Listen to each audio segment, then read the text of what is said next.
Jadi kalian itu netizen nggak usah seuzon apa pembicaraan yang terjadi antara saya dengan Oki.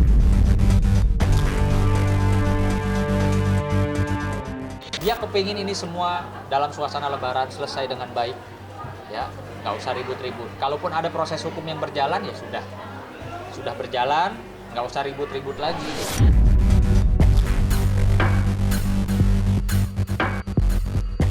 Soundership itu bukanlah Sandi Purnamasari.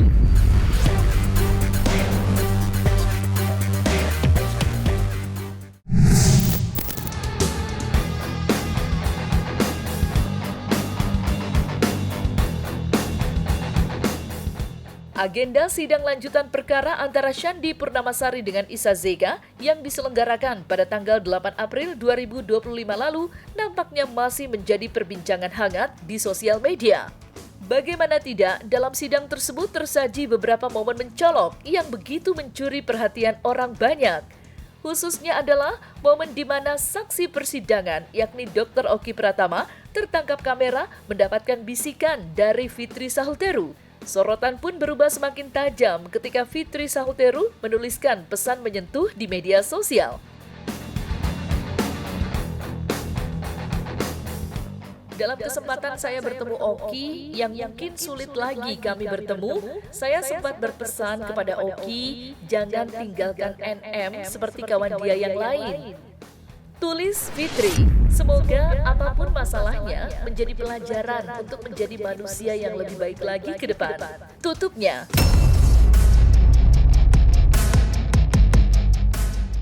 Ya, lewat pesan itu Fitri seolah menunjukkan jika dirinya masih menyimpan empati terhadap masalah yang kini menimpa Dr. Oki dan Nikita Mirzani. Lantas, seperti apakah tanggapan Fitri menyaksikan warganet yang begitu menyoroti momen pertemuannya dengan Dr. Oki? Jadi kalian itu netizen nggak usah seuzon apa pembicaraan yang terjadi antara saya dengan Oki, karena secara pribadi saya tidak pernah punya masalah sama Oki. Saya dari dulu kenal Oki sampai hari ini saya baik, saya selalu ada di acara-acara penting hidup Oki gitu. Kebetulan saya bertemu di Pepanjen kemarin dan kita bercerita, dan saya juga sebagai orang yang dituakan oleh Oki bertanya apa yang terjadi, dan dia bercerita tidak penting juga apa yang tidak penting juga untuk kalian tahu apa saja yang saya ceritakan dan apa saja yang saya bahas dengan Oki. Yang pasti saya prihatin dengan apapun yang terjadi sekarang di hidupnya Oki. Lalu kalau misalnya dari beberapa orang yang menyampaikan ke saya, kenapa kamu masih harus baik sama Oki? Bukankah dia menjelekan kamu di belakang gitu? Saya masih mempercayai sumpah demi Tuhannya Oki di hadapan saya bahwa dia tidak pernah melakukan kejahatan di belakang saya katanya. Kalaupun itu dia berbohong, biarkan saja menjadi urusan Oki dengan Allah Subhanahu wa Ta'ala. Tetapi sebagai teman, sebagai orang yang pernah dianggap kakak oleh Oki, saya masih berpikiran positif sama Oki ya. Apapun yang terjadi di masalah ini sekarang, semoga segera berakhir dan benar kata Oki, sudahi huru-hara skincare ini, fokus kalian memperbaiki produk dan fokus berjualan. Seperti Oki bilang kan, kubu sebelah udah mulai bangkit untuk berjualan. Itu bagus ya. Pada saat saya menerima ya ditunjuk sebagai kuasa hukumnya Dr. Oki, saya sudah menyampaikan bahwa Dr. Oki ini orang baik, jauh dari kata sindikat. Dia kepingin ini semua selesai dengan baik, ya nggak usah ribut-ribut. Kalaupun ada proses hukum yang berjalan ya sudah berjalan, nggak usah ribut-ribut lagi gitu. Terus katanya ada yang bikin caption hidupnya nggak tenang. Gimana nggak tenang? Saya lagi di nih, lagi di Malang makan es krim. Tenang lah. Justru itu saya bisa nasihatin Oki karena hidup saya tenang. Bingung sih komentarnya. Ya udah, apa kata dia aja deh. Mudah-mudahan tabah dan tawakal ya. Mau es krim nggak? Namun menariknya, pernyataan Dr. Oki dalam persidangan 8 April silam justru dianggap meringankan tuduhan pada Isa Zega. Sontak saja, kenyataan ini pun memancing reaksi dari para pihak yang terlibat dalam persidangan. Pitra Romadoni Nasution selaku kuasa hukum Isa Zega contohnya, ia bahkan sampai mengucap terima kasih kepada Dr. Oki. Sementara, hakim disebut-sebut mempertanyakan penunjukan Dr. Oki sebagai saksi. Lantas, seperti apa kuasa hukum Dr. Oki menanggapi itu semua?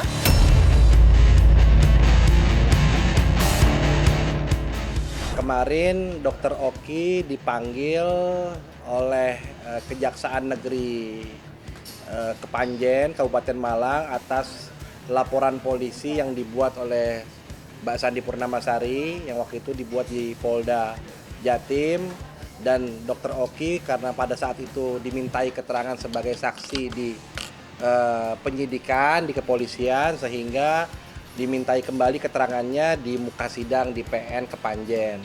Dengan kehadiran saksi ini, ya atas nama Oki Pratama adalah saksi yang sangat menguntungkan Atrena Isa Jega atas tuduhan-tuduhan yang selama ini dialamatkan kepada Isa Jega. Selama ini kan tuduhannya itu pencemaran nama baik, pemerasan. Yang digaungkan adalah pemerasannya oleh teman-teman penyidik. Akan tetapi berdasarkan fakta yang terungkap di muka persidangan, kasus pemerasan itu tidak ada, ya.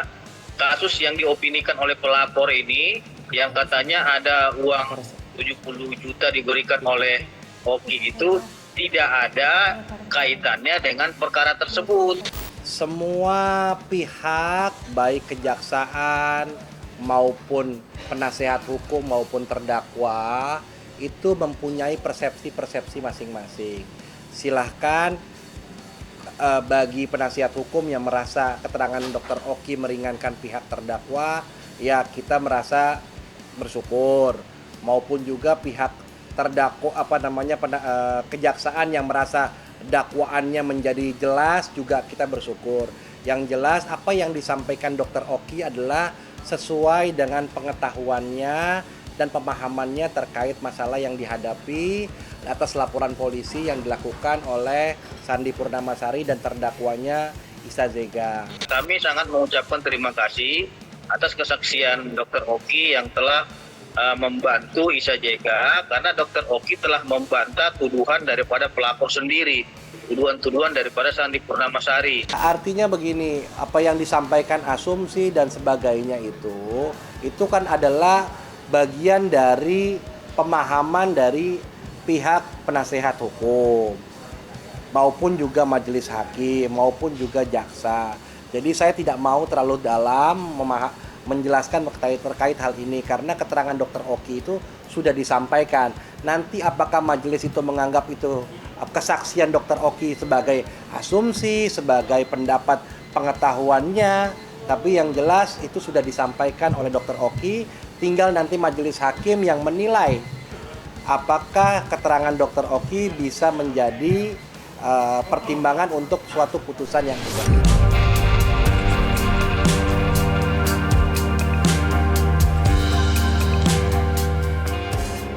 Sementara itu, Dr. Oki Pratama bukanlah satu-satunya saksi yang dihadirkan dalam persidangan Isa Zega. Pasalnya, persidangan tersebut juga menghadirkan saksi ahli, yakni ahli bahasa.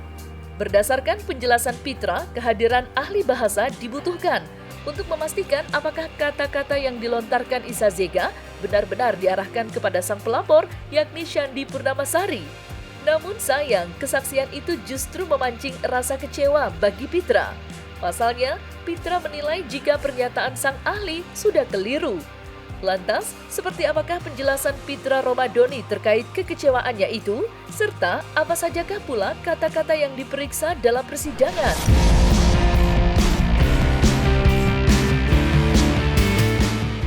Ahli bahasa ini secara terang dan jelas telah menjelaskan sesuai dengan bukti yang sudah kami perlihatkan itu, bahwasanya antara kata soundership dengan Sandi Purnamasari itu tidaklah sama dan berbeda. Dan soundership itu bukanlah Sandi Purnamasari.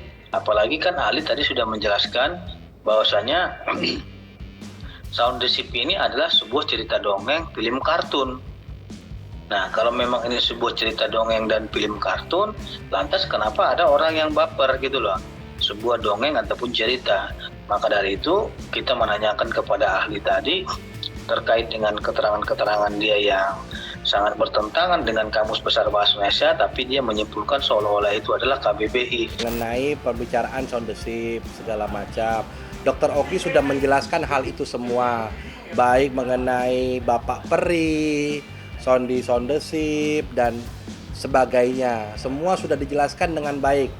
Artinya saya juga tidak mau apalagi memberikan persepsi-persepsi lain sehingga nanti membuat bias atau kabur, sehingga nantinya ada pihak-pihak yang merasa dengan keterangan saya ini menjadi merasa keterangan Bang Ramzi malah menjadi membiaskan suatu keterangan yang sudah disampaikan Dr. Oki di muka sidang. Terus dari kata MS glow dengan AMS gelonggak glowing itu juga berbeda, tidak sama, sehingga tuduhan MS glow nggak glowing itu bukanlah tuduhan kepada MS glow, karena ejaan dari yang disempurnakan ataupun EYD itu tidak berkesesuaian antara huruf dan kata, konsonan kata dari pelafalan AMS gelonggak glowing dengan MS glow. Jadi dua hal yang berbeda, sehingga dari pertanyaan tersebut ya kita menyimpulkan tidak ada di situ yang dicemarkan nama baiknya gitu loh. Makanya keterangan-keterangan dia itu adalah keterangan yang tidak berkesesuaian dengan KBBI. Terus dia juga menjelaskan di dalam persidangan di BAP bahwasanya owner itu adalah berdasarkan KBBI dan skincare berdasarkan KBBI. Nah, berdasarkan KBBI itu tidak ditemukan kata owner itu artinya apa. Terus kata skincare juga tidak ditemukan artinya di KBBI itu apa, sehingga dia telah menyadari dia telah salah dan keliru dalam menafsirkan bahasa yang ada di dalam BAP, sehingga tuduhan itu adalah tuduhan asumsi dan prasangka-prasangka dia. Karena kan kata owner itu kan bukan berdasarkan kamus bahasa Indonesia, tapi berdasarkan bahasa Inggris. Skincare juga berdasarkan bahasa Inggris. Maka dari itu dia menyadari bahwasanya keterangannya keliru dan salah. Membahas masalah Bapak Peri ya. Katanya ucapan Bapak Peri itu bukan ditujukan untuk Dr. Oki, melainkan untuk sosok yang bersayap. Siapa yang lo omongin sopek? Lo lagi lawyernya bawa jambu. Lo mau apa sih yang bawa jambu? Pengen gue cocol garam sumpah. Terus ada lagi yang keterangan dia menerangkan terkait dengan hidung jambu ya. Dia menerangkan situ bahwasanya hidung jambu itu mengarah kepada Nikita Mirjani. Kenapa saya bawa tadi sebuah jambu? Ingin saya buktikan apakah jambu yang dia maksudkan itu sama dengan jambu yang saya bawa. Nah, sehingga saya bawa sebuah jambu tadi besar segini, saya tempelkan di dekat hidung saya. Apakah ini bisa dikategorikan hidung saya itu mirip jambu? Ada kesamaan nggak? Karena saudara bilang hidung jambu itu orang yang mirip dengan hidungnya seperti jambu. Jambu ini kan bulat, saya bilang juga. Terus saya tempel, mirip nggak? Nggak mirip, Pak. Terus kenapa Anda bilang mirip hidung jambu? Itu kan hanya pendapat saya aja, nggak ada rujukannya, kata beliau seperti itu. Makanya kalau memang tidak ada rujukannya, keahlian yang bersangkutan dipertanyakan, bukan ahli seperti itu. Karena seorang ahli itu kan harus memiliki literatur, implementasi, rujukan, referensi ataupun sumber yang jelas.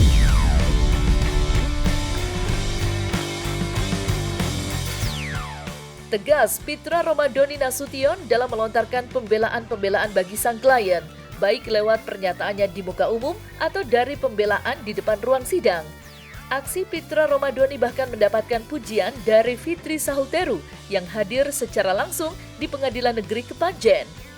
Mendengar hal itu, Pitra Romadhoni pun menuturkan kata terima kasih bagi Fitri Sahuteru. Terlebih lagi, Fitri Sahuteru adalah salah satu sosok selebriti yang hingga sampai saat ini masih vokal untuk menyuarakan dukungan bagi Isa Zega. Tapi yang menarik dari sekian lawyer ya, pembela, Bang Pitra sih keren ya. Sayang beliau tidak punya Instagram, tapi melihat dia membela kliennya itu luar biasa. Keren abis pokoknya. Untuk Ibu Elsa yang selalu mendampingi Isa, mudah-mudahan semua kebaikannya diganti oleh Allah Subhanahu wa Ta'ala. Sehat terus, tetap semangat. Sangat jelas sekali ya bahwasanya Fitri Sahuteru itu nggak abu-abu. Dia memberikan dukungan itu kepada seseorang itu. Bayangin saja dia berangkat itu dari Jakarta ke Panjen itu 2 hari 2 malam sih, udah sampai 3 hari 3 malam. Saya kira waktu dia 3 hari 3 malam ini sudah tersita untuk membela Isa Jega, itu hal yang luar biasa, patut kita apresiasi. Dan saya mewakili Isa Jega beserta dengan tim penasihat hukum mengucapkan terima kasih kepada beliau, karena beliau itu rela meluangkan waktunya untuk memberikan support dukungan penuh kepada Isa Jega agar Isa Jega tetap tabah dan sabar dalam menghadapi cobaan tersebut. Ya, semoga majelis hakim yang terhormat mempunyai hati nurani, tegak lurus, dan Isa Jega mendapatkan keadilan yang seadil-adilnya. 2 kali saya melihat saksi bersaksi di sidang, membingungkan buat saya sendiri. Kenapa harus ada sidang ini? Kenapa Isa harus ditahan? Ya, itulah negeriku, Indonesia. Beliau tadi juga menjelaskan ke saya, Bang, berdasarkan yang saya saksikan tadi dari keterangan saksi dan ahli tadi, saya bingung juga melihat kasus ini, kata dia gitu kan. Karena udah terungkap, satu, mereka menerangkan berdasarkan asumsinya, bukan fakta dan datanya dan buktinya kan gitu. Mereka berdasarkan menurutnya gitu kan, padahal mereka saksi fakta gitu. Terus ahli juga menerangkan yang tidak sesuai dengan Kamus Bahasa Indonesia, karena kan pegangan ahli bahasa itu adalah KBBI. Nah, makanya dia bingung, ini kok bisa menyimpulkan sesuatu hal yang memang rujukannya tidak ada. Artinya masih prasangka-prasangka tapi sudah mempidanakan orang. Kalau memang ini Isa Jega, terus terang saya bilang ya, kalau Isa Jega ini ditahan nanti hasil pidana ini akan menjadi suatu bumerang ataupun bahaya bagi masyarakat sipil lainnya apabila kasus prasangka ataupun perasaan-perasaan itu bisa dipidana. Ini bahaya loh ini nantinya. Kalau Isa Jega ditahan seperti itu untuk vonis pidananya.